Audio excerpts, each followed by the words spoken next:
Back to सुबह सवेरे पाकिस्तान। नाजरीन, हम वापस आ चुके हैं और बात कर रहे थे हम कि कम बरामदात और तवक्को से ज़ायद दरामदात की वजह से एक साल कबल के मुकाबले में पाकिस्तान का जो तिजारती खसारा है मई में 134% बढ़ गया है। और रिपोर्ट्स के मुताबिक मई 2021 में माहाना खसारा 3 अरब 43 करोड़ 20 लाख डॉलर तक पहुंच गया है, जो एक साल कबल 1 अरब 46 करोड़ 70 लाख डॉलर था। और खदशात बढ़ रहे हैं कि हुकूमत को बैरूनी अकाउंट कंट्रोल करने में मुश्किलात का सामना हो सकता है। बिल्कुल ऐसे ही है। गुज़श्ता बरस हमने देखा दिसंबर के महीने से तिजारती खसारे में इजाफा जारी है और इसकी बड़ी वजह मुल्क में दरामदात में बड़ा इजाफा है, जबकि इसके मुकाबले में हम देखें तो निस्बतन सुस्त बरामदाती अमल भी है। रवा माली साल के जो 10 माह यानी जुलाई था मई 2021 तक का तिजारती खसारा है वो 29.5% बढ़कर 27 अरब 27 करोड़ 50 लाख डॉलर तक पहुँचा है। हाँ जी, जबकि गुज़श्ता बरस ये खसारा अगर इसकी हम बात कर लें 21 अरब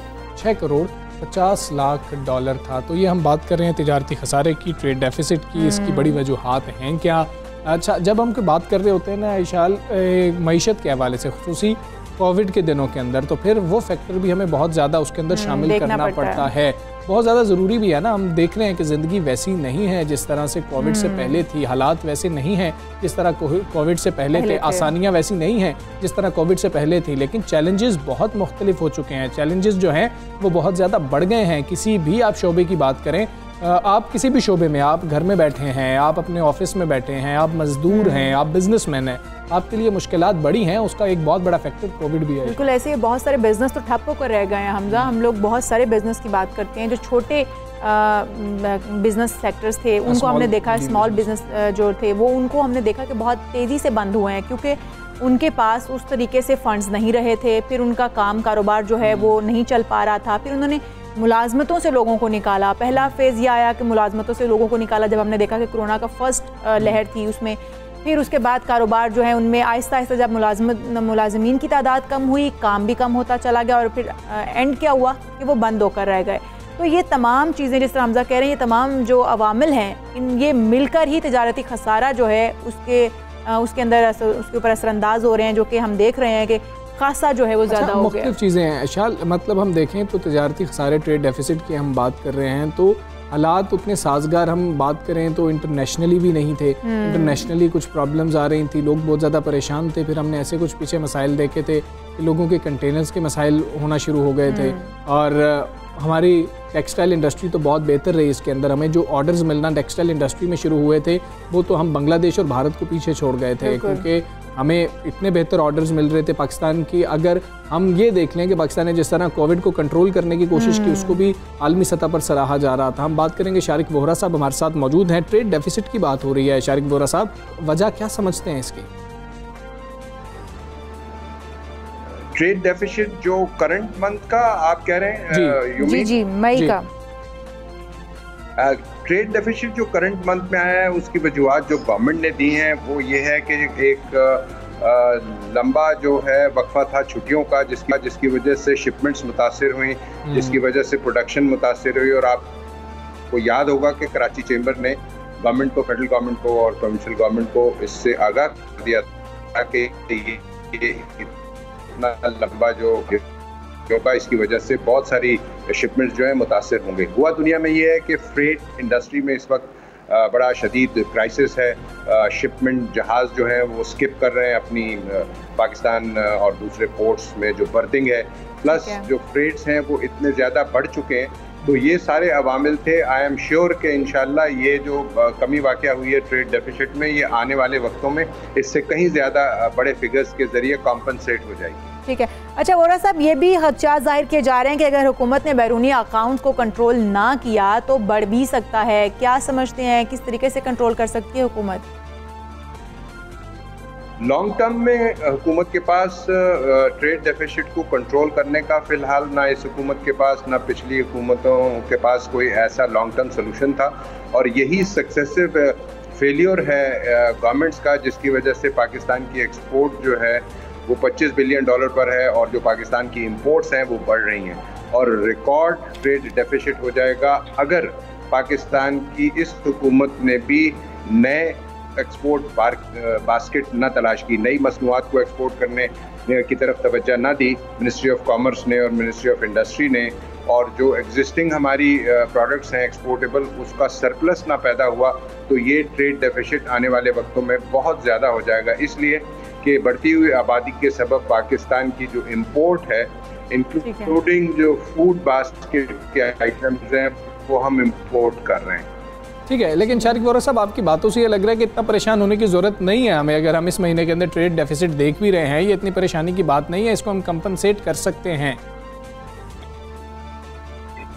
जी जी, देखें शॉर्ट टर्म में तो हम कॉम्पनसेट कर सकते हैं, और इंशाल्लाह जिस तरह टेक्सटाइल की इंडस्ट्री में कैपेसिटी ऐड हो रही है सारे सेक्टर्स में, वीविंग में, प्रोसेसिंग में, डाइंग, फिनिशिंग में, निटिंग में, तो उम्मीद ये है कि टेक्सटाइल की एक्सपोर्ट जो है वो 15% जो है वो बढ़ जाएगी इन नेक्स्ट 6 to 12 months। लेकिन उसके बावजूद जो इम्पोर्ट का बिल है वो भी तो बढ़ रहा है। जी ठीक है। अच्छा, इसमें हम ये देख रहे हैं कि कहा यह जा रहा है कि मुल्क में जो दरामदात का बढ़ना है, इजाफा होना है, उसमें उसकी बड़ी वजह जो है निस्बतन सुस्त बरामदाती अमल कहा जा रहा है। इसके पीछे कौन से अवामिल हो सकते हैं? कोरोना को ही इसके पीछे भी आप समझेंगे?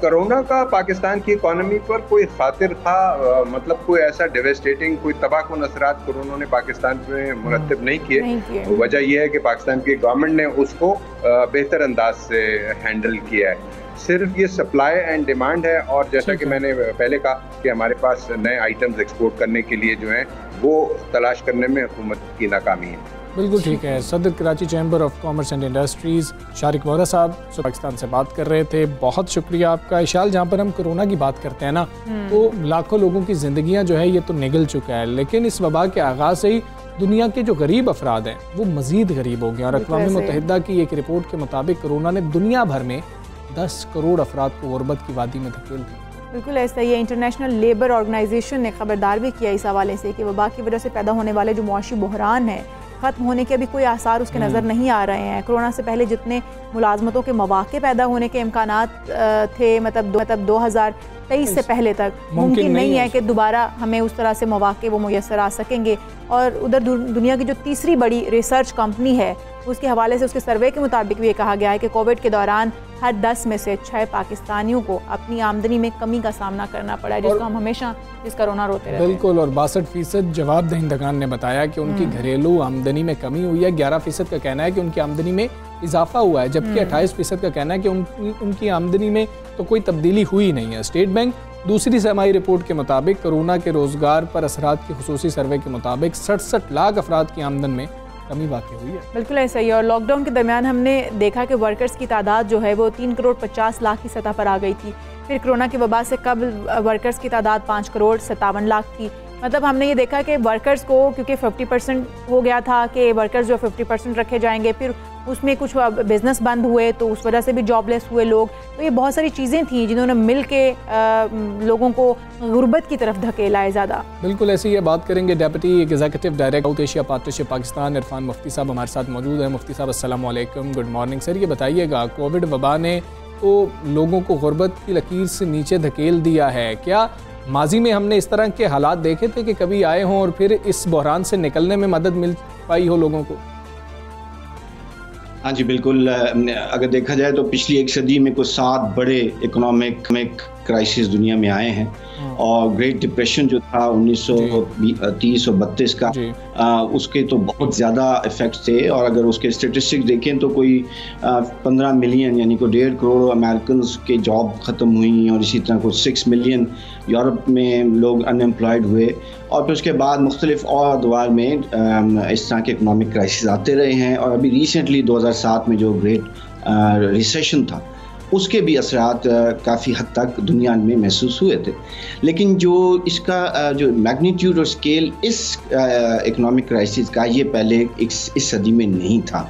तो इससे ये जो स्टडी जिसका इजहार आपने किया है, ILO की स्टडी है, उससे पहले UN ने भी की, तो उससे तो साफ जाहिर होता है कि ये मैग्नीट्यूड बहुत बड़ा है। और जैसे भी आप कि तकरीबन कोई 25 करोड़ जो वर्कर्स हैं दुनिया के, उनकी आमदनी में बहुत कमी आई है, और पाकिस्तान में भी ज़ाहिर उसका इफेक्ट हुआ है। और सबसे अहम बात जो इस रिपोर्ट ने बताई है कि कोई 2 बिलियन इनफॉर्मल वर्कर्स हैं दुनिया में, जिनकी में कमी आई है और वो पॉवर्टी की लाइन की तरफ जा रहे हैं। तो ये बड़े ख़तरनाक ट्रेंड हैं। इतने बड़े मैग्नीट्यूड का माशी क्राइसिस अभी 100 साल में तो दुनिया ने नहीं देखा। इस हवाले से ये अहम क्राइसिस है और इस पर इसका पाकिस्तान पर तो ज़ाहिर है जैसे आपने कहा स्टेट बैंक ने बताया, हमारे इदाद-ओ-शुमार के मुताबिक तकरीबन को 60 से 65 लाख पाकिस्तानी गुर्बत की लकीर पर गए हैं मज़ीद। यानी 8 करोड़ पाकिस्तानी पहले गरीब थे तो इसमें कोई 60-70 लाख लोगों का इजाफा हुआ है सिर्फ इस 1.5 जो कोविड में हुआ है। तो ये बड़ा ही खतरनाक। अच्छा मुफ्ती साहब, अक़वाम मुत्तहिदा ये कहता है कि रोज़गार की मंडी की जो वबा है उससे पहले की जो सतह है उस पर वापसी 2023 से पहले तक मुतवक्के नहीं है। ऐसी सूरत हाल में पाकिस्तान जैसे तरक्की पजीर मुल्क को तो किन मसाइल का सामना करना पड़ सकता है और इन मसाइल से निकलने के लिए हिकमत अमली क्या अपनानी चाहिए? हाँ, ये भी आपने जो बात कही है, ये 2023 में रिकवरी की ये एम्बिशियस बात है क्योंकि अभी तो कोविड चल रहा है, वैक्सीन के चल रहे हैं, तो जब तक वैक्सीन सक्सेसफुल नहीं होती कोविड को कंट्रोल करना मुश्किल होगा और उसकी जो वेव्स हैं वो अभी मुसलसल आ रही हैं। सो ये तो अभी एक प्रोजेक्टेड सा एस्टिमेट है कि 2023 में अगर आज हालात ठीक हो जाएं तो 2023 में मार्केट रिकवरी कुछ हो जाएगी। लेकिन अभी जो जीडीपी एनालिसिस हैं वो तो ये बता रहे हैं कि मनफी ग्रोथ है और ये मनफी ग्रोथ जब आता है तो ये चंद साल चलता है। तो लगता ये है कि ये 2023 अभी एम्बिशियस बात है, ये शायद इससे ज़्यादा तवील होगा। और पाकिस्तान में देखें, पाकिस्तान एक लिहाज से बल्कि 2 हवालों से बेहतर रहा है। पाकिस्तान ने कोविड जिस तरह से हैंडल किया है वो ज़रा बेहतर स्ट्रैटेजी थी। बहुत सारे मुल्कों से बेहतर हमने उसको डील किया है, जिसकी वजह से हमारी लेबर मार्केट का इफ़ेक्ट वो नहीं आया जो दीगर दुनिया के मुल्कों में आया है। और हमने किसी हद तक मार्केट को चलाए रखा है, जिसकी वजह से। और सबसे अहम बात अगर आप ये देखेंगे तो इसमें एग्रीकल्चर पर इसका इफेक्ट बहुत कम गया है, वो -0.3 पर है, जबकि जो सर्विस सेक्टर है जैसे होटलिंग है, जैसे सर्विस सेक्टर है, उसके अंदर ये बहुत ज़्यादा गया है। तो पाकिस्तान की एक बड़ी लेबर फोर्स जो है वो या तो एग्रीकल्चर में है या इनफॉर्मल वर्कर है। तो इस हवाले से देखा जाए तो पाकिस्तान में रिकवरी के चांसेस ज़्यादा हैं बनिस्बत दीगर मुल्कों के। लेकिन अभी का जो ट्रेंड है जिसका इस रिपोर्ट में भी जिक्र है, पाकिस्तान एक low middle income group country है। इसमें जो इफेक्ट है वो मल्टीपल है और इसकी रिकवरी भी टाइम लेगी, जिसका ये मतलब है कि देखिए आपकी इकॉनमी डिपेंडेंट है दीगर मुल्कों की इकॉनमी पर। जब तक वो इकॉनमी ग्रो नहीं करेंगी आपकी इकॉनमी पूरी तरह से ग्रो नहीं करेगी। जैसे आप देखिए इसमें अरब कंट्री का इसमें एनालिसिस दिया है कि वहाँ भी स्लो डाउन हुआ है, तो आपकी बहुत बड़ी लेबर फोर्स वहाँ काम करती है, वो या तो अनएम्प्लॉयड हुई है या वो कम वेजेस पर चले गए हैं। तो आपकी जो डिपेंडेंस है ऑन अदर इकॉनमी वो भी आपको इफेक्ट करती है। लेकिन डोमेस्टिकली अगर देखा जाए तो पाकिस्तान ने कुछ बेहतर परफॉर्म किया है, खास तौर पर 2021।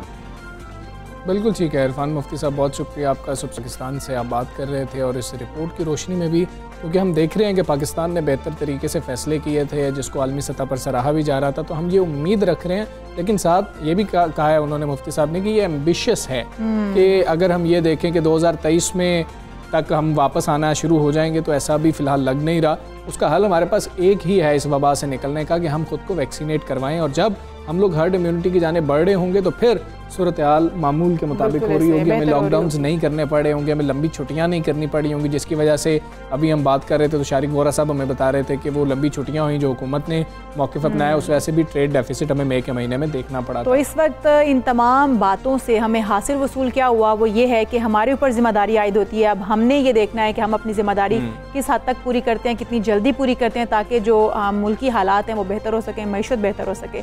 अब कुछ अच्छी खबरें भी हैं PSL के हवाले से। हाँ जी, आखिरकार, लेकिन अभी भी उसके ऊपर दोबारा से ना वो चल रही हैं चीजें कि क्या होना है क्या नहीं होना। राजा साहब ने थोड़ी सी जो ट्वीट किया ना उसके बाद मामला थोड़ा सा ऊपर बिल्कुल ऐसे ही है। PSL सीजन 6 के हवाले से बताया गया है कि जो बकिया मैचेस हैं उनका इनाकाद जो है वो अब होने जा रहा है। जो बेयकीनी के बादल थे वो किसी हद तक छट चुके हैं। पाकिस्तान क्रिकेट बोर्ड के मुताबिक मैचेस 9 जून से 24 जून तक अबू धाबी में खेले जाएंगे। हाँ जी, क्वालिफायर और एलिमिनेटर जो हैं उनके समेत इवेंट के दौरान 6 डबल हेडर्स भी खेले जाएंगे, जबकि फाइनल 24 जून को होगा। और टूर्नामेंट के मैचेस मुत्तहिदा अरब अमारात के वक्त के मुताबिक रात 8 बजे शुरू हुआ करेंगे और डबल हेडर्स वाले जो मैच है उनको कहा जा रहा है कि UAE वक्त के मुताबिक तकरीबन 5 बजे हुआ जाएगा, लेकिन उसकी 6 बजे के हवाले से भी खबरें सामने आ रही थी और डबल हेडर्स का भी उसी दिन के हवाले से बताया जा रहा है। एक खबर है कि 10 बजे, एक है कि 11 बजे, उसके ऊपर कुछ कंफ्यूजन अभी चल रही है, जिसकी वजह से रमीज़ राजा साहब ने भी कहा अभी कुछ ये फाइनल नहीं है, ये टेंटेटिव, इसको समझ लें। एग्जैक्टली, उन्होंने कहा है कि मतलब पीसीबी ने जो शेड्यूल तब्दील किया है, ये मज़ीद भी शेड्यूल जो है वो तब्दील हो जाए, क्योंकि अब जब तक ये कन्फर्म अब मैचेस शुरू नहीं हो जाते तब तक जो है वो कुछ भी कहना कबल इस वक्त होगा। किसी वक्त भी शेड्यूल जो है वो दोबारा चेंज किया जा सकता है और ख़त्मी इसको जो है वो आप नहीं कह सकते कि जी बस मैच शुरू होने वाला है। अच्छा, अब उधर पाकिस्तान सुपर लीग की एक फ्रेंचाइज लाहौर कलंदर ने ज़िला इंतज़ामिया के ताउन से गुलबर्ग में कलंदर्स वैक्सीनेशन सेंटर भी कायम कर दिया है, जो कि एक बिल्कुल मुनफरिद चीज़ है। और इस मौके पर CEO लाहौर कलंदर्स आतिफ राना साहब का कहना है कि जान है तो जहान है। ये फैसला जो किया गया इस पर भी बात करेंगे, जो अभी हमारे सामने स्केड्यूल आया है उस पर भी बात करेंगे। CEO लाहौर कलंदर्स आतिफ राना साहब मौजूद है। राना साहब अस्सलाम वालेकुम, गुड मॉर्निंग। लाहौर कलंदर्स की इंतज़ामिया की जानिब से लाहौर में जो कोरोना वैक्सीनेशन सेंटर लगाने का ख्याल है वो कैसे आया था, किसके जहन में आया था, और इस वक्त तमाम शायकीन और फ्रेंचाइज इंतज़ामिया की नज़रें PSL पर लगी हुई थी और आप लोग ये सोच रहे थे?